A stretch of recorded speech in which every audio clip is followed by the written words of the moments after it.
Hello, everyone. Welcome to a new episode of Versuche, and this is Chen.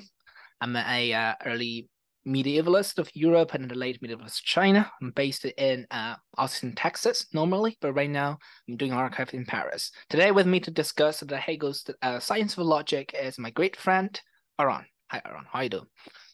Hey, Tran. I'm Oran. I'm an educator of philosophy based in Austin, and I'm happy to be here. All right. So let me just contextualize this. This episode is a part of a very long series. When Aaron and I, and with your presence spiritually, our dear listeners, to tackle Hegel's Meaningless, the Science of Logic. And the previous episodes, we basically introduced the project, what it's about, and also the first of the three primary criticism or critiques of this project. That is an impossibility. And today we're talking about the second prevalent reaction to this. That is, Hegel's project of logic is meaningless. Well, let us take us from there, Aran. Like, what does meaningless mean, and how is it different from, say, impossible? Yeah. So one thing to kind of, I think it's important for our listeners to notice here that at this stage of our discussion of Hegel's Science of Logic, of course, we haven't entered the text yet. There are layers of how we're doing things and why we're doing it in this way. So one of the main reasons that we are thinking about the possible criticism of Hegel's project even before starting it is because the lack of engagement with Hegel's philosophy in general and the science of logic specifically usually does not come from engagement with different parts of it, but it becomes a more grand level problem of having a problem with Hegel's approach in general. And this type of engagement will show us where Hegel wants to be, what the science of logic is even about, and then we are not going to automatically endorse Hegel's project, but then we are going to criticize him where he is rarely criticized. The places that they Hegel is more than being criticized, has been disregarded. And this series of criticisms are about that. And when we talked about impossibility, we were talking about a specific claim that Hegel has about science of logic. And that claim is that science of logic must start with no presuppositions. The presuppositionless beginning of science of logic, right? And with that engagement with the claim of impossibility, something hopefully came out in service of making it clear of what Hegel's project actually is. And I think the same thing is going to happen today with the claim about meaninglessness. Something important about what Hegel is even doing is going to come to the view. Now, with impossibility, we were thinking about a group of people that implicitly or explicitly may be interested in some sort of a presuppositionless beginning. Like if you press them, maybe they say that, okay, yeah, that could be valuable. That could be great even, that we could have knowledge without any sort of dependency on random axioms. Their problem was, however, that there is no science without axioms. There is no science without presuppositions. What we tried to show with the help of Holgate's book, Opening of Hegel's Logic, was that locating presuppositionlessness in Hegel's project, that presuppositionlessness is not a grand claim about no presuppositions. Once we utter a sentence, we have presupposed many things.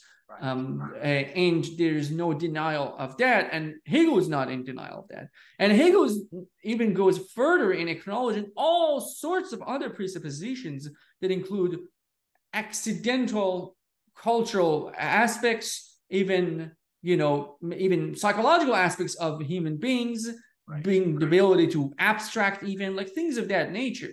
So he's definitely has the idea of enabling presuppositions in the view. The point that we try to bring forward was that Hegel's claim is that he does not have a founding presupposition about being. In other words, he does not recognize any distinction between being and thought. He doesn't differentiate between many, many things that we usually distinguish between, like subject and object. Right. He wants to say that let's go back to this type of undifferentiated unity, that there is no, everything is just in this space of immediacy, and all the distinctions turn out to be false and artificial, and the truth ends up being just immediacy itself, which Hegel gives the name of pure being to that. Right. So in that sense, Hegel's beginning point is not impossible insofar as mentioning a couple of other presuppositions goes, because Hegel could have a presupposition about human communication, but still isolate the presupposition about being, that we are talking about, we're kind of like going to a space using language, but that space itself is a space that we are not having any founding presuppositions about being or thought, other than the being of being just is. It's absolute immediacy. Okay. That's how we tackled the problem of meaninglessness with the differentiation between enabling and founding presuppositions, and locating presuppositionlessness only insofar as the concept of being goes, and making being a-conceptual in a way, or making the distinction between concept and non-concept kind of vanishing by thinking about truth as simple being, pure being. Now, the claim of meaninglessness is coming from a different place. Although it's close to impossibility, it is impossibility of a different kind. It's an impossibility of thinking about concepts. It's impossibility of a position towards concepts. So the crux of this claim that we're going to delve into shortly is that Hegel has a fundamentally confusing understanding of what a concept is. In other words, in a rather cruder way, you can even say, Hegel takes concepts too seriously, as if there is anything deep or even meaningful about extracting, just investigating the concept of being, right? The concept of being, from the perspective of someone who thinks Hegel's logic is meaningless, is not any type of a thing that you can take seriously in the way that Hegel takes seriously. Right. And this lack of, or this approach to concepts is gonna be our focus in this episode. And to start understanding what this position is, what this position towards concepts is that makes Hegel's logic meaningless, and what could be possibly a way of framing Hegel's logic that, according to this perspective, according to this view on concepts, is meaningless, requires our attention to an ancient problem in philosophy, the problem of universals. Before I move on to that place in that conversation, Trent, do you have anything to add to the whole point about meaninglessness and what I proposed here? No, it sounds all clear and sound to me. Shall we just proceed? Yeah, and of course. Introduce our listeners to the problem of universals. Yeah. So the problem of universals has many formulations, many ways to approach it. If you're looking at your screen, you see a quote from Encyclopedia of philosophy about what that position is. One of the ways to think about this is that I am Aran, my Versuchel partner is Tren, and now we are wondering what is common between us, right?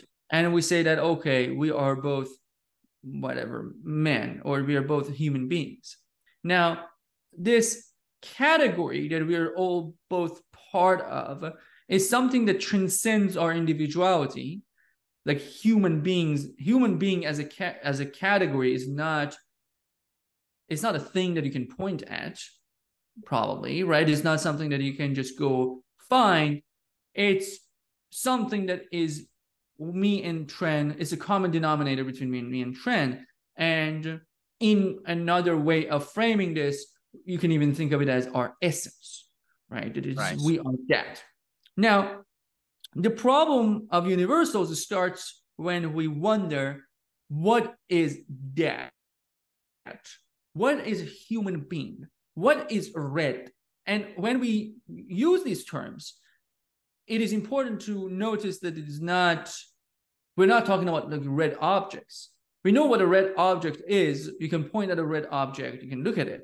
But if you say that my sofa is red and my purse is red and my lips are red, then you are, it seems like you are saying that all these things share a thing, a property, a characteristics called red that somehow transcends the individuals and exists as something universal that could find itself in individuals, but it's not one of them.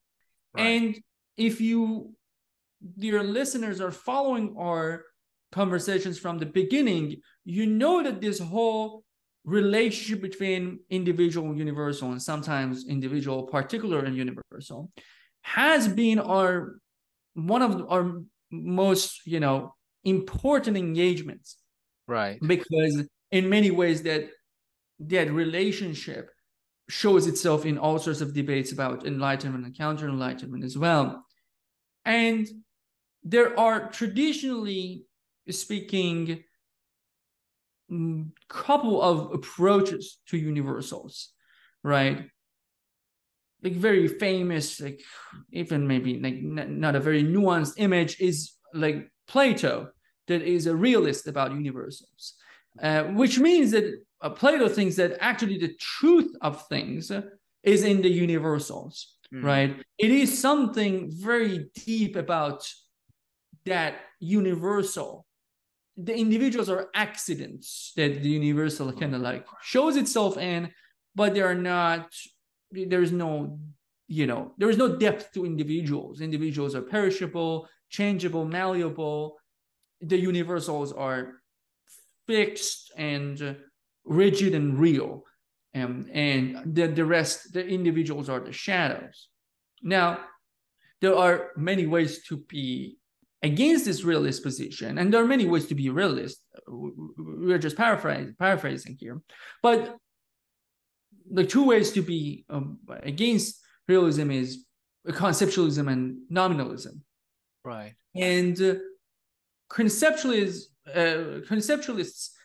that they think that there is something to universals, but universals, they don't have any necessarily deep reality in the form of existence. They only exist in minds, and they might be necessary to explain things, and there might have some minimal reality to them, but it's not any sort of very strong reality of existing in a very strong sense in the world.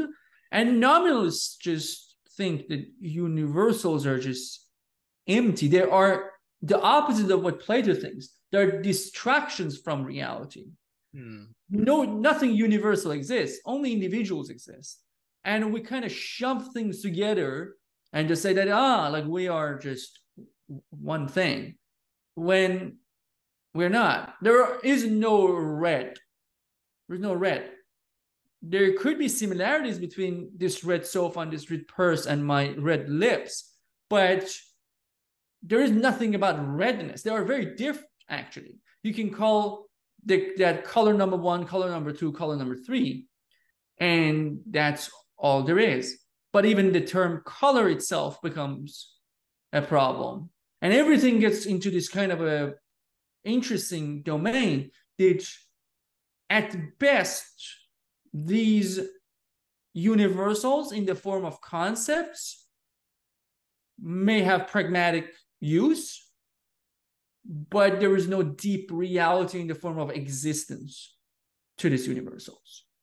Yes, I have a question, Professor. Oh, by the way, Aaron teaches the philosophy regularly at ACC, so you have the opportunity to sign Yeah. up. Like, I regret it now. I haven't signed on his history of Western philosophy. I have a question with the conceptualist. You said like it's also on the screen.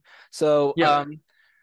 concepts and ideas that exist only in minds in plural. So, like, the individuals have their minds, and each one, for instance, I think of a color red, you think of a color red, and the red in your mind is identical to the red in my mind as a concept, right? Even though that does not correspond to the pure color red in natural world, because every red we observe in an object is always shaded and like filtered or colored or influenced by other color, or like it's texture, stuff like that. Is that what you're getting at? And how do nominalists consider this correspondence between the two concepts of red in our minds? Are they not identical, or is it meaningless to compare them even, because like each mind is just an island and they're firmly buffered from another mind?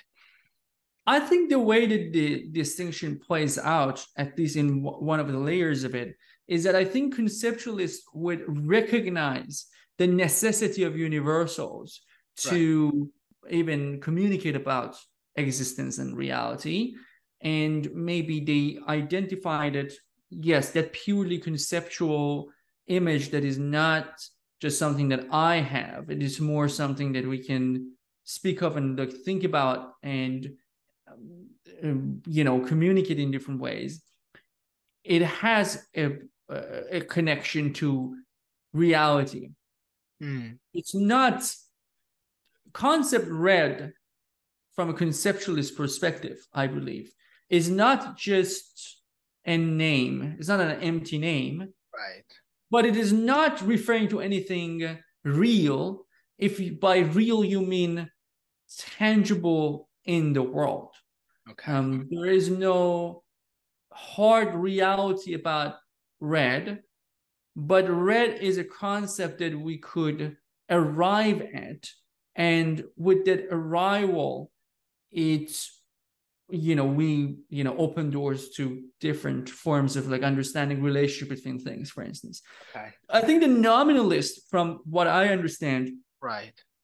are thinking they are more suspicious about this consensus of like whatever human beings or red or animal or living beings or any of those things, that they think that using the universals in this way, in the way of thinking about universal as the common denominator of individuals, is actually denying individuality. You see, in that sense, that when we submit to the idea that there is common denominator between me and you, that comes at the cost of suppressing aspects of us, Right. that are just gonna stay out of this. We only could arrive at common denominators through artificial suppressive process of shoving individuals into the same category. So there is something about a missing out of reality. Okay. That is the cost of using universals. I think conceptualists have they think that universals are not anything real in a strong sense, but they are necessary, or they are useful, or they are meaningful to an extent. But nominalists think that even if we, for whatever reason, for convention, we have to use universals, which they might hold, they are distortions of reality. They Okay. are not really expressive of reality. The reality is only individuals. That all exist as individuals. There is no universals. Anything about any sort of connection we might make between universals and individuals that includes this universality as an essential part of the individuals, it's not acceptable. Okay. That helps, but I need to think more about it, and you can give me a reading list, and we can go back to this topic. But shall we proceed and see how Yeah. this connects with, say, that the attitude towards Hegel's project? Like, how does Hegel position in this like a spectrum? Maybe I don't know. So in the sense of like how to approach this with Hegel, I think we need to mention three figures. Yes. And these three figures are gonna give us like a approach to the position, approach to the nature of universals that then we can juxtapose with Hegel and especially the concept of being. And this whole debate about universals was very dominantly present in the medieval times. And two of the important figures in that tradition that have important things to say about universals from a rather nominalistic project are William of Ockham and Peter Abelard. So these figures, it's like there is a quote from William of Ockham that he says, "I do hold this, that no universal, unless perhaps it is universal by a voluntary agreement, is something existing outside the soul in any way. But all that which is of its nature universally predicable of many is in the mind either subjectively or objectively, and that no universal is of the essence of quiddity of any given substance." I think the last bit of it is important in the way that I was saying, that it seems like William of Ockham is accepting that we might need universals in different ways, but we shouldn't think about universals as anything essential. There's nothing essential about them. Mm. Like it's just convention. Right. And in the same way, Abelard's nominalism advocates that there's nothing that is not individual, or at least particular. And that's the common core of his thought, that the individual is primary and ontologically basic and requires no explanation.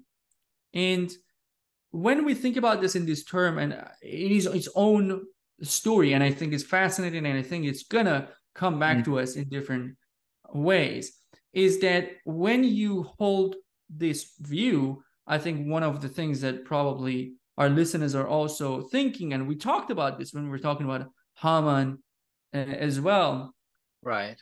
and Herder to an extent, is that it seems like language works with universals, and this makes things a little bit awkward for someone who advocates this position.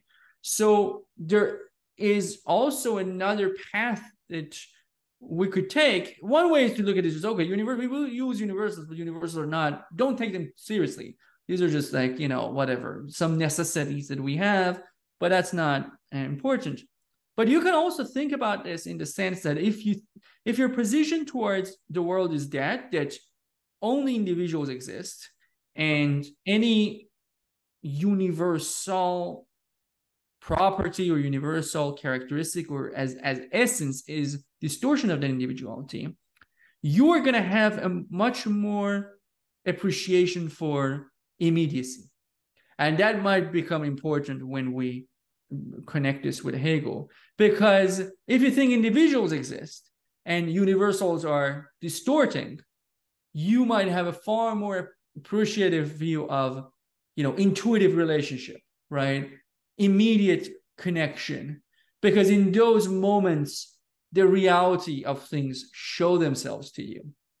And instead of like garbled, like philosophical analysis of the world, being in the world, being in the immediacy of the world, being in the presence of actual individuals is something that gives you even true knowledge of the world, right? And this theme is something that is present in Hegel, because Hegel takes this view seriously in many ways. Yeah, so that's very interesting. I just want to I'm not an expert or something like this. I remember a good friend of mine, William, once said that Shen, you don't even know the Holy Grail. It could yourself a bloody medievalist. And I have to admit that I'm even more ignorant about medieval philosophy than medieval romance. But I do know a little bit about the, say, worldview or cultural frame such philosophers that we're living in, and the radical nominalist position available to, say, people like Hamann or like Hegel were perhaps not available to them, because for them, like, divine mind was not doubtful. That absolutely existed, preceded like the world, or was coexisting with the world, and that mind thought or concept that guarantees the universality of a certain idea. So the language part was less a challenge for them, because that part was taken for granted. That, for instance, that the color red perhaps existed already in God's mind, and that guarantees the whole thing. But that thing does not correspond to the material reality, things of a substance. So their nominalism is not the nominalism of the extreme kind in our time, I would say. I could be wrong, but that's just a feeling on that. Yeah, I'm not. I don't know enough to really comment on that. I think, insofar as our discussion is concerned, Right. these are different variations of, Yes, of the same they path. could all be, they could all in different ways be juxtaposed with Hegel, and it could be turned into criticism of him. And I think that's the layer of it that becomes important, because I know there are, with these medieval philosophers, there are all sorts of very interesting theological concerns that, does God have access to the individuals?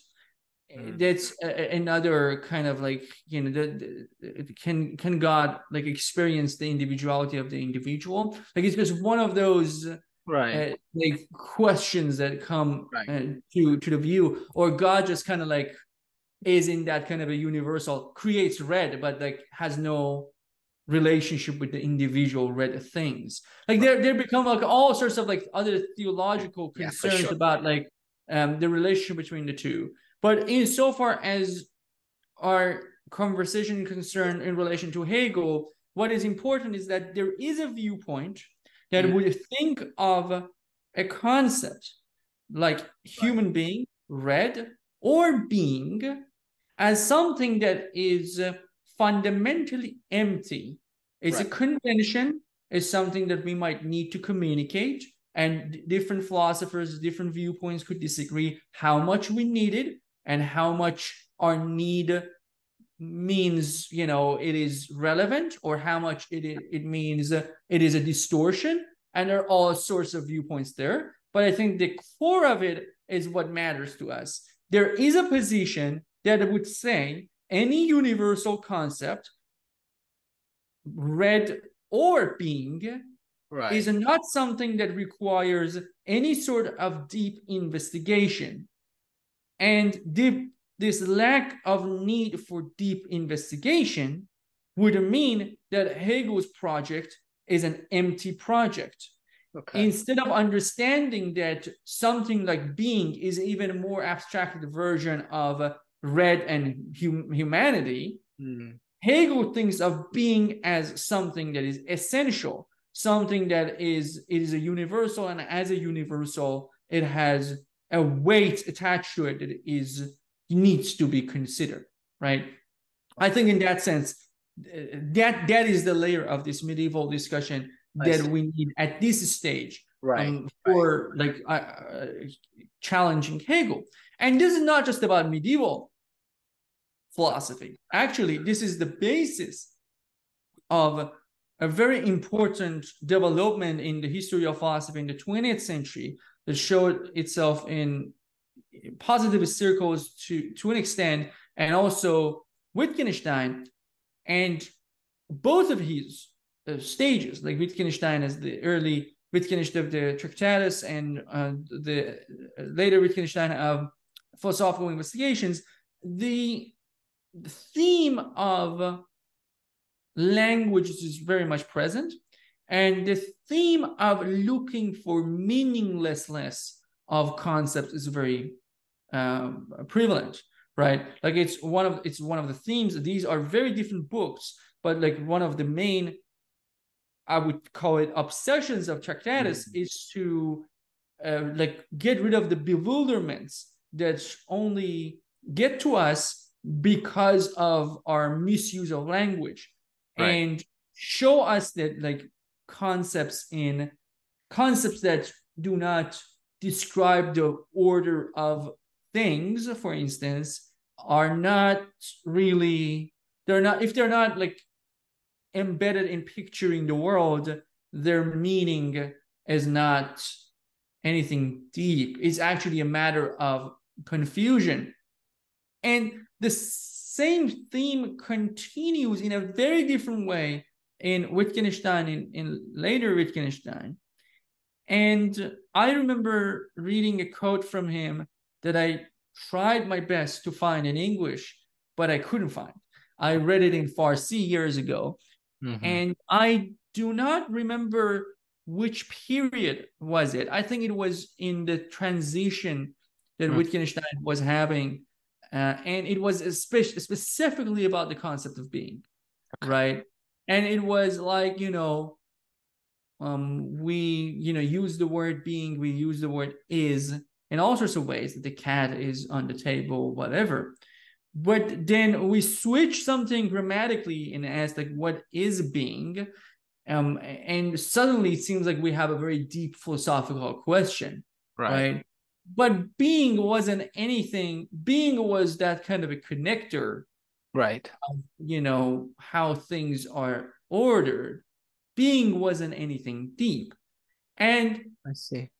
I'm not suggesting that Wittgenstein thinks there are no deep philosophical concepts. I'm suggesting that there is this layer of thinking in Wittgenstein that has this kind of suspicion over like these types of concepts. And we can see that in later Wittgenstein, the way the whole idea of family resemblance comes to the view, right? That when we want to say like, what is a game? Like game is a universal, right? Okay, board games, card games, ball games, Olympic games, all sorts of games. Now, if we're obsessed about what is a game, like for instance, let's think about it this way. If we want to find a definition, a definitive definition of what a game is, Wittgenstein thinks we are not understanding how language works, because games, he says, and I'm reading from the code, but look and see whether there is anything common to all. For if you look at them between the games, you will not see something that is common to all, but similarities, relationships, and a whole series of them at that. To repeat, don't think, but look. Notice here what I just said about like individuality and universality, right? When you take, when you take individuals very seriously and when you have suspicions about universality, thinking becomes, in a strange way, problem, because thinking has a lot of universals in it. But anyway, he continues, look, for example, at board games with their multifarious relationships. Now pass to card games. Here you find many correspondences with the first group, but many common features drop out and others appear. Then we pass next to ball games. Much that is common is retained, but much is lost. Can you see how similarities crop up and disappear? And the result of this examination is we see a complicated network of similarities overlapping and crisscrossing.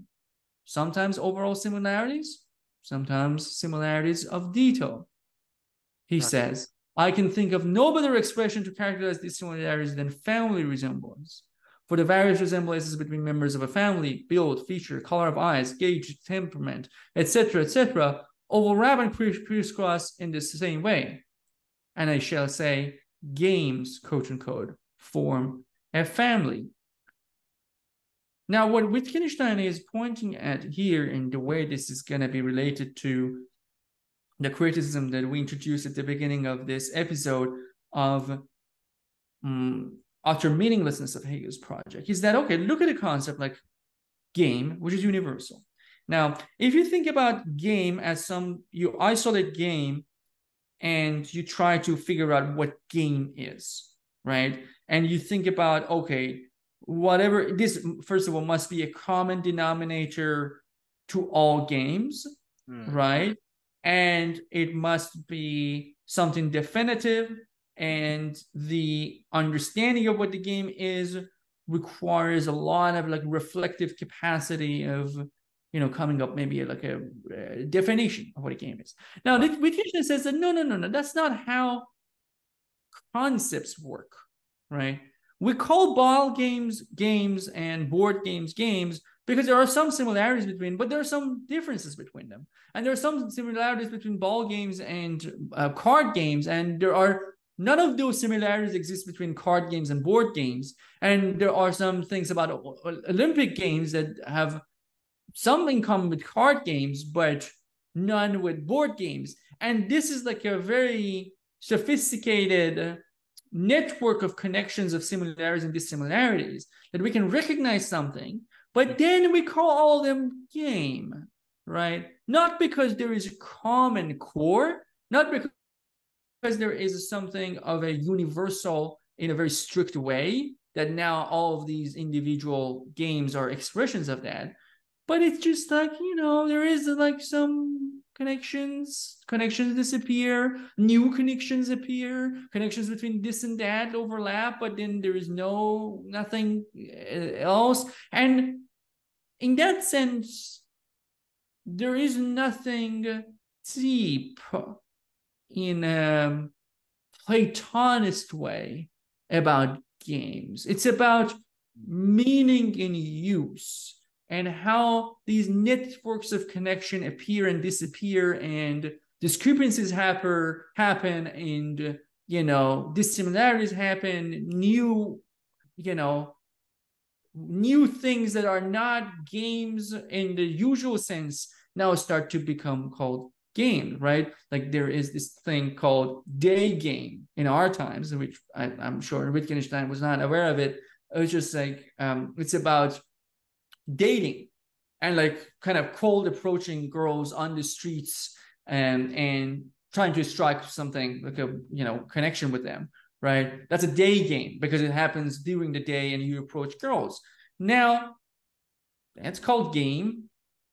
Maybe there are some similarities between that and like Olympic games, but definitely the similarities with Olympic games is very different from ball games, and this is a very different game than a board game, right? So it doesn't help to think about concepts as common core kind of a way, right? That let's go find the common core. It is more about this more dynamic associations and connections that Wittgenstein does not deny the value of. He's just saying that, yeah, this is not about essence in a very traditional sense of the word that needs like some deep inquiry, and the same for being. All right, but may I have a question here? Yeah. I'll be brief. It's just not familiar with sort of Wittgenstein. It sounds fascinating, but it seems that language or any concept, however minute or general a name is in no way connected with the substance in his worldview. Like even you can come up with a legal definition of game that is like forced upon like language user, but that doesn't correspond to anything outside in the world. Very much in the same way, like a board game does not correspond to a specific like a set of like pieces or tools like on the table, stuff like that. It's between like communication and reality or even action to a certain extent. Yeah, that's a very good point. From what I understand from Wittgenstein, as more so not so much about like one specific position that he has, but the general energy of his like direction is something similar to what you said. They don't think of these activities of we might benefit in when we are playing that language game of legal language game, we might benefit from some more robust definition of games, right? But none of these really is just taking you to the substance in a very intellectual way. Like it's a matter of different conventions for communication with no deep meaning behind them. I think that's what he thinks about this whole point about like opposing being bewildered by language, right? Like being bewildered by language is to take language too seriously, to take language and concepts as something that creates deep philosophical problems, but it doesn't. It's a different animal, language. I think this whole thing about don't think but look Yeah. is important.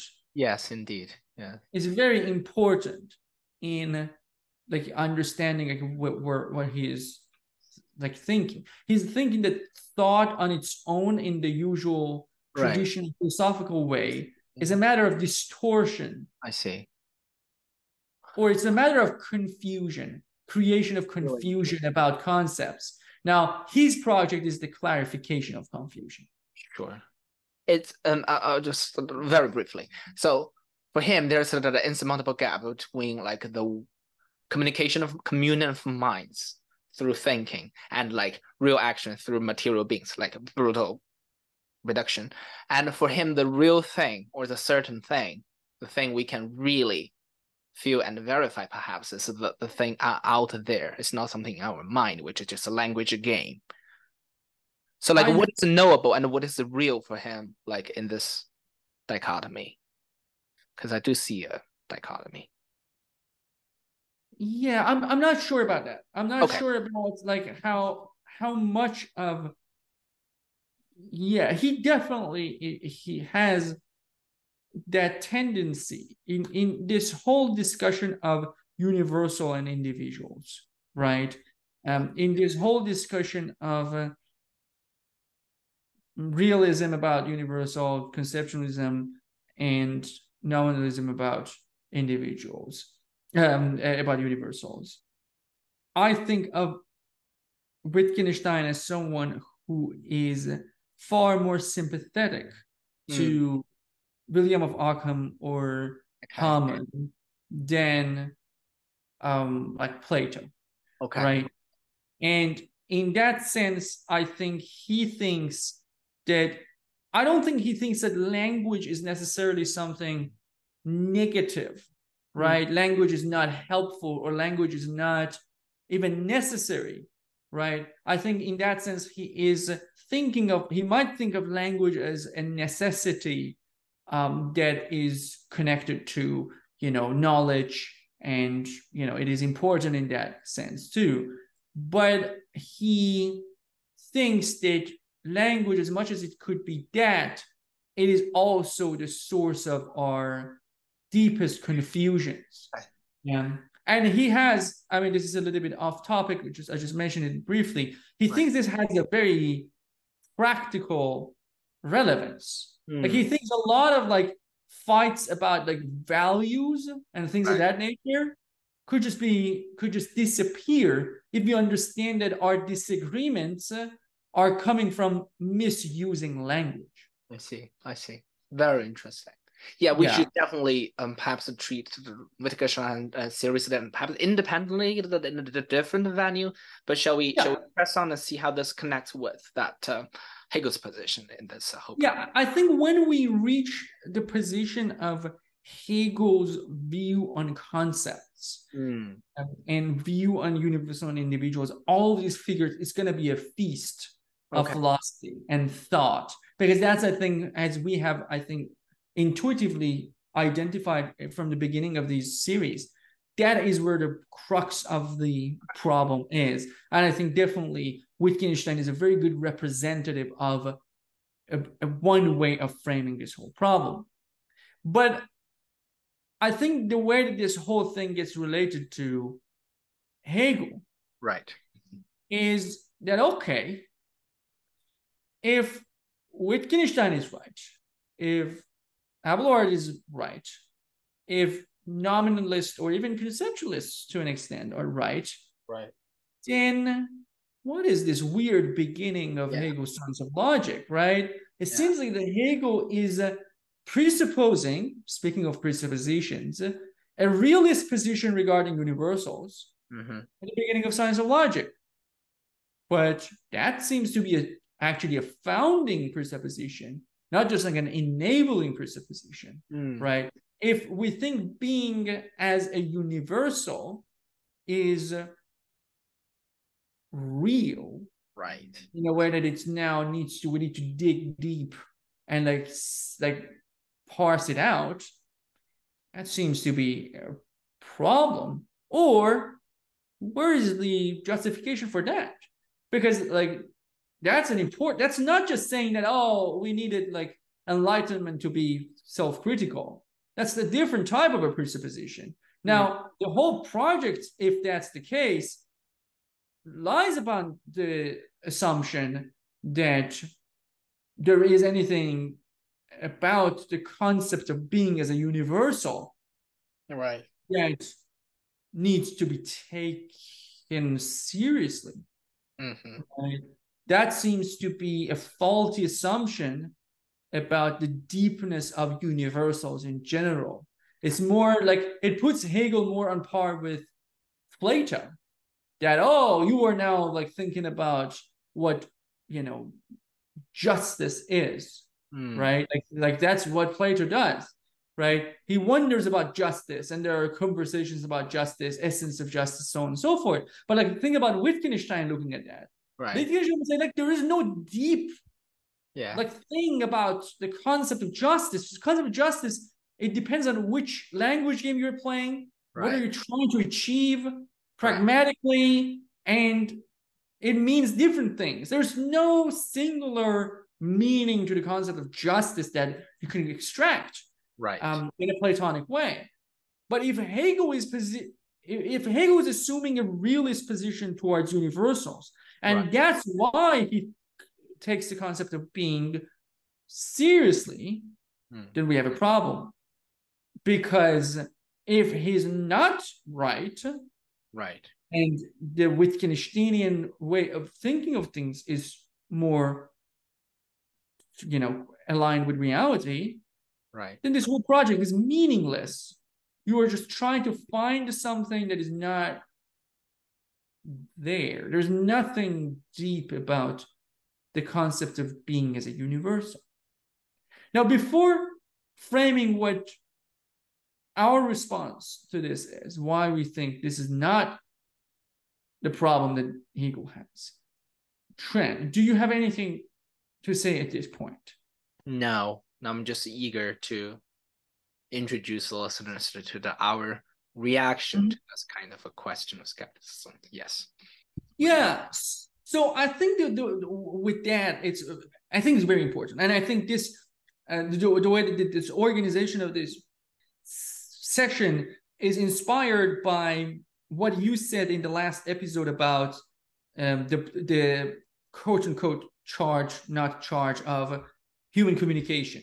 Right. And what you mentioned there was that you don't consider that objection, or you don't Mm, consider that point as a charge, because you think at some point of Hegel's logic, Hegel will get to the point of talking about universals and individuals, and that whole point about communicability of language and the relationship between science of logic and that, and all sorts of other things, translatability and Right. all the other things that we talked about could be related to that. Universal and individual as a topic that will have all of these influences on all sorts of other things as something that is going to emerge Right. in science of logic, which made me thinking, if that discussion is going to emerge, what is its status at the beginning, right? No. Is Hegel assuming a position between universal individuals? And if he's assuming something, what is that assumption? And whether that assumption will run into the problems that we have talked about in the past few minutes. From my understanding, yes, Hegel does not assume a realist or anti-realist position regarding universals. Being at the beginning of science of logic is not the common denominator of all existing objects, like humanity and red and things of that nature, right? Being at the beginning of Hegel's science of logic is pure immediacy. Right. Being as pure immediacy suspends, amongst other things, the distinction between universal individuals and particulars. If we are thinking pure immediacy, we are thinking that the distinction between universal and individual is as unjustified as a distinction between subject and object, and as unjustified as a distinction between being and thought, which is, I think, at the core of this problem. The nominalists think being is individuals and concepts are universals. And they debate over like which one, like, okay, concepts are empty. Plato does a weird thing that being equals with thought, but in a way that, or being equals with concepts, but in a way that concepts kind of devour being in a more tangible way. Right? Yes. Hegel's beginning suspends all of those things. Right? With the suspension of the distinction between thought and being, or considering thought as nothing but being, which is another way, I think, to think about the beginning. There can be no distinction between concepts as universals and existence in the form of particulars individuals. At the beginning of science and logic, there is nothing more to be said about thought, that it simply and immediately is. And that distinction disappears.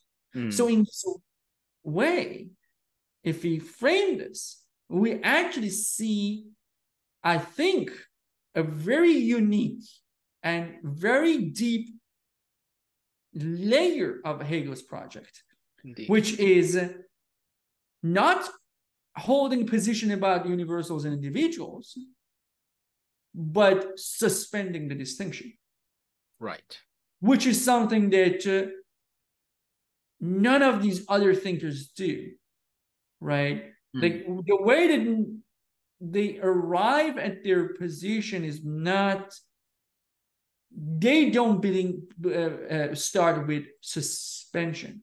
No. They don't do that. And that shows a lack of comprehensive, critical force. Yes, I agree. Yes, especially the Wittgenstein, that really helps me to make sense of my disagreement with using Wittgenstein's position to challenge this project, because the Wittgenstein, especially in raising those examples, already presumes the concrete and the graspness of individuals. Like, and you can look at your uncle and your aunt already, but like that's very similar to assuming that is essentially taken for granted, the subject-object distinction and also the concreteness, that we can grasp at individual objects in the first place. That's precisely not trying to be presuppositionless. So I agree with you. That's just, yes, the whole spectrum of like nominalist all the way to universalist that already presumes certain things about the subject object that in order to hold that spectrum. Otherwise, you cannot even differentiate them if you do not have subject object distinction in the first place. Yes.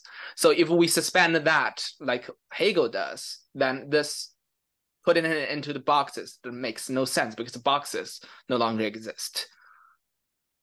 Yes. That distinction, that differentiation does not make any sense at the beginning of science of logic. Right. Because number one, being is not treated as a universal, as the common denominator of all existing objects, but as pure immediacy. And number two, by considering being as pure immediacy, the distinctions required, the distinctions that make possible the distinction between universal and individual possible is out. You can only make that distinction if you have already decided that there is a meaningful distinction between thought and being, between concept and being. And if the beginning is about it's defined as a position, it is nothing but suspension of that. That's the beginning of science of logic. There's nothing else to be said about the beginning of science of logic than it's the suspension of that distinction. Right. The name of that suspension is pure immediacy. Because if you have pure immediacy, there are no concepts mediating reality. There are no concepts distorting reality. Concepts and beings are just like collapsed into one another. Now, the distinctions will emerge, of course, in the course of Hegel's science of logic. But this actually is, I think, it's just like the most critical way of beginning, instead of like saying, oh yeah, universals are just abstractions, right? Or no, universals are the essence. Both of these are positions, they're assertions that they have presupposed a distinction that Hegel does not presuppose. Right. Yes, I agree, and I'm super excited to see how Hegel deals with it and whether he successfully justifies his position. And I think at this point we need to make it clear that again, like the impossibility one, Hegel's success in starting this project doesn't guarantee the success of his whole project. And the same, we should not deny the value of, after reading his whole project, assigning kind of a tentative tag to Hegel's whole philosophical world, so that we can better appreciate his relationship and difference with, say, Wittgenstein. We can, at the end, call him, oh, he's a nominalist, or he embodies a certain universalist train of thought. But we must understand that this is not in contradiction with his presuppositionalist self-definition of his whole project. Yes, that's all I want to say about this second attitude towards Hegel's opening. Yes, I think here our attempt was to show that, again, wasn't an endorsement of Hegel's possible solutions to the problem with the universal and individual, but to say that the project is not meaningless. If meaninglessness comes from this idea that we shouldn't take concepts, seriously, or we should consider there's nothing serious about concepts, which on its own, first of all, is a presupposition, with all sorts of problems. But number two, Hegel is doing something far more interesting than assuming a realist position, and that is to suspend at a depth that almost no one else has dared to suspend. Right. Totally. I think with that, we could end this episode and enter the last meta level charge against Hegel's project, which is regarding the use of science of logic. Okay, thank you, Ron, and thank you, dear listeners. So, uselessness, the third charge is coming up. Stay tuned.